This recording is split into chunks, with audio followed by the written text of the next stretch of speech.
SSB Jaiswal match চলাকালীন এমন একটা কাজ করে বসলো কি পুরো ইন্ডিয়াতে এখন এসএসবি জয়সওয়ালকে নিয়েই চর্চা হচ্ছে। এসএসবি জয়সওয়াল এই ম্যাচে 4টা ক্যাচ ছেড়েছে এবং ভারতীয় দলের হারের কারণও হয়ে দাঁড়িয়েছে। তো কি এমন কাজ করেছে এসএসবি জয়সওয়াল এই ম্যাচে কি যে কাজটা করতে হতো না এবং সেই কাজের জন্য এসএসবি জয়সওয়ালকে কথা শুনতে হচ্ছে এবং পুরো ইন্ডিয়াতে এসএসবি জয়সওয়ালকে নিয়েই আলোচনা হচ্ছে। তো এই ভিডিওতে তোমাদেরকে জানাবো। তো ভিডিওকে লাস্ট অবধি দেখো আর চ্যানেলে নতুন হয়ে থাকলে চ্যানেলটিকে ফলো আর সাবস্ক্রাইব করে দেবে এবং লাইক শেয়ারও করে দেবে। তো চলো ভিডিওটাকে শুরু করি। ইন্ডিয়া আর ইংল্যান্ডের মধ্যে প্রথম ম্যাচ হয়ে গেল এবং এসএসবি জয়সওয়াল 4টা ক্যাচ ছেড়েছে, জঘন্য ফিল্ডিং করেছে এবং অনেক বড় একটা রেকর্ডও করে নিয়েছে। 4টা ক্যাচ ছেড়েছে এরকম প্লেয়ার প্রথমবার এসএসবি জয়সওয়াল হলো এবং সে প্রথম ইনিংসে সেঞ্চুরিও করেছিল। ইংল্যান্ড পৌঁছতেই প্রথম ম্যাচে সেঞ্চুরি করে নিল, সে অনেকটা খুশি ছিল প্রথম ইনিংসে সেঞ্চুরি করার পর। কিন্তু সে তখন জানে না কি আমার সাথে এত বড় একটা ঘটনা ঘটবে এবং এসএসবি জয়সওয়ালের জন্য এই টিম ইন্ডিয়া ম্যাচ হেরে যাবে। প্রথম ইনিংস যখন শেষ হলো ভারতের ইনিংসের এবং 471 ভারত করলো, ব্যাটিং ক্লাবস হয়ে গেল এবং খুব একটা বেশি রান ভারতীয় দল করতে পারলো না। আশা ছিল কি 550-600 রান করবে প্রথম ইনিংসে, সেই জিনিসে কামিয়াবি হলো না এবং 471 রানই থেমে গিয়েছিল। 41 রানে তারা 7টা উইকেট হারিয়ে দিয়েছিল। তারপর যখন ভারতীয় দল ফিল্ডিং করতে নামলো শুরু থেকেই এসএসবি জয়সওয়াল ক্যাচ ড্রপ করতে শুরু করে দিয়েছিল। জাদেজাও একটা ক্যাচ ছেড়েছিল এবং প্রথম ইনিংসে 3টে ক্যাচ ছেড়েছিল এসএসবি জয়সওয়াল এবং তাই জন্য ইংল্যান্ড দল 465 রানে পৌঁছে গেল প্রথম ইনিংসে।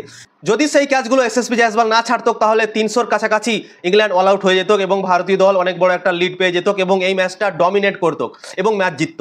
কিন্তু এসএসবি জয়সওয়ালের ক্যাচেই এত বড় একটা পরিবর্তন হলো এবং ভারতীয় দল ম্যাচ হেরে গেল। তো এসএসবি জয়সওয়াল কি করেছে চলো তোমাদেরকে বলে দিচ্ছি। ভারতীয় দল যখন ফিল্ডিং করছিল দ্বিতীয় ইনিংসে ম্যাচ জেতার জন্য ইংল্যান্ডকে 44 রান প্রয়োজন ছিল। এসএসবি জয়সওয়াল বাউন্ডারি কানায় ফিল্ডিং করছিল এবং ইংল্যান্ডের কিছু দর্শক এসএসবি জয়সওয়ালকে বলছিল কি কালকে স্কুল যাওয়ার জন্য রেডি হয়ে যাও, কালকে স্কুল যেতে হবে। এবং মানে এসএসবি জয়সওয়ালকে ইংল্যান্ডের দর্শকরা সেই সময় রাগাচ্ছিল, কেননা সে ক্যাচ ছেড়ে দিয়েছিল 4টা, প্রথম ইনিংসে 3টে এবং দ্বিতীয় ইনিংসেও একটা ক্যাচ ছেড়েছিল। তো তাই জন্য ইংল্যান্ডের দর্শকরা এসএসবি জয়সওয়ালকে বাউন্ডারি কানায় রাগাচ্ছিল এবং তাই জন্য এসএসবি জয়সওয়াল তাদের সামনে ড্যান্স করতে শুরু করে 44 রান যখন ইংল্যান্ডকে জেতার জন্য প্রয়োজন হয়। এবং ইংল্যান্ড ধরো সেই সময় ম্যাচ জিতেই গিয়েছিল, তাদের হাতে 5টা উইকেট ছিল এবং 44 রান দরকার ছিল ম্যাচ জেতার জন্য। রুট আর জেমি স্মিথ ব্যাটিং করছিল, তারা ভালো ব্যাটিং করছিল। সেই সময় ভারতীয় দল এক প্রকার ধরো হেরেই গিয়েছিল, কোনো চান্স ছিল না ভারতীয় দলের।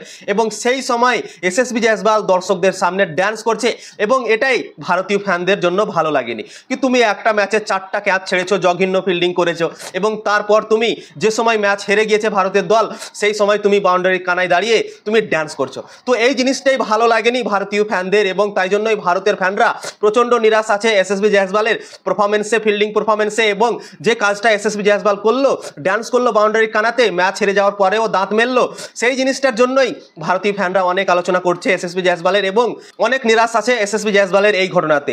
এমনিতেই ক্যাচ ছেড়ে দিয়েছে 4টা এবং আবার ডান্স করছে, তাও আবার হেসে হেসে, তার কোনো টেনশনই নেই কি আমার জন্য ভারতীয় দল ম্যাচ হেরে গেল। তো এই জিনিসটাই ভারতীয় ফ্যান বিশ্বাস করতে পারছে না কি তুমি 4টা ক্যাচ ছাড়লে আবার ফের ডান্সও করছো এবং হাসছো যে সময় ভারতীয় দল হেরে যাচ্ছে ম্যাচ।